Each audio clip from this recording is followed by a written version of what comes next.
네, 국내에서 코로나19 7번째 사망자가 발생했습니다. 밤사이에 또 대구 지역을 중심으로 신규 확진자가 무더기로 나와서 누적 확진자는 700명을 넘어섰는데요. 네, 자세한 내용은 국립중앙의료원에 나가 있는 취재기자 연결해서 알아보겠습니다. 이동훈 기자.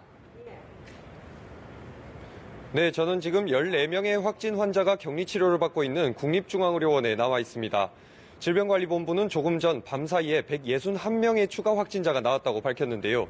특히 대구를 중심으로 무더기로 감염자가 나온 겁니다. 추가 확진자는 대구가 131명으로 가장 많았고 경북 11명, 경기 10명, 서울과 경남이 각 3명, 부산 2명, 광주 1명입니다. 이 가운데 신천지 대구교회와 연관된 확진자가 129명으로 대부분을 차지했고 감염 경로가 아직 불분명한 확진자가 32명으로 나타났습니다. 이로써 국내 확진자는 모두 763명으로 늘었습니다.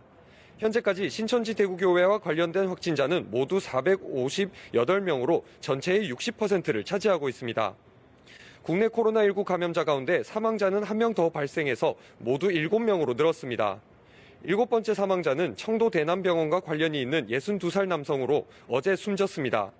같은 날 6번째 사망자도 발생했는데 또한 청도 대남병원과 연관된 59세 남성입니다. 이에 따라 청도 대남병원과 관련된 사망자가 5명으로 증가했습니다.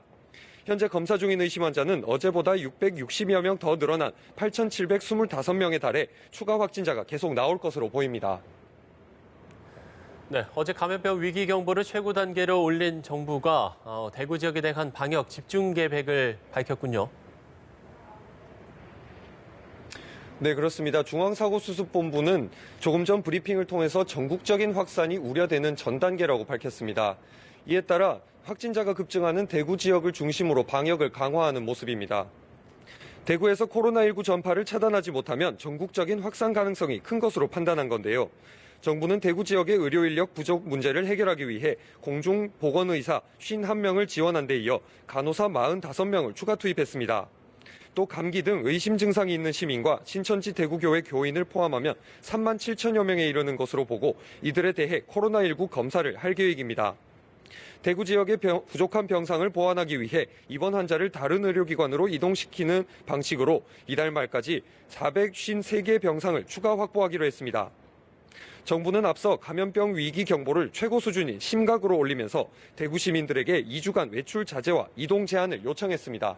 지금까지 국립중앙의료원에서 연합뉴스TV 이동훈입니다.